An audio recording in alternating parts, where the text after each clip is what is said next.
તો રાજકોટ મનપા બોર્ડમાં કોંગ્રેસ કોર્પોરેટરો ગેરહાજર રહ્યા। રાજકોટ મનપાનું જનરલ બોર્ડ મળ્યું હતું। કોંગ્રેસના કોર્પોરેટર હાજર ન રહેતા તર્ક વિતર્કો। 4 પૈકી એક પણ કોર્પોરેટર હાજર ન રહ્યા। કોંગ્રેસ કોર્પોરેટરોએ રજા રિપોર્ટ મૂક્યા। સ્ટેન્ડિંગ ચેરમેન જયમીન ઠાકુરનું નિવેદન પણ સામે આવ્યું। કોંગ્રેસના એક પણ કોર્પોરેટર સક્રિય નથી।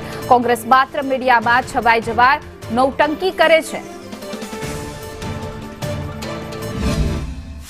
કે આ વિપક્ષના સભ્યોને કોઈ પણ પ્રજાકીય કામોમાં રસ નથી, જેની આ બોર્ડે ગંભીર નોંધ લેવી જોઈએ। વારંવાર છેલ્લા જેટલા બોર્ડ જો આ બોર્ડની અંદર કોંગ્રેસ પોતાનો રાજકીય એજન્ડા સાબિત કરવા માટે હલ્લાબોલ કરે છે અને મીડિયાની ફ્રન્ટ લાઈનમાં આવે।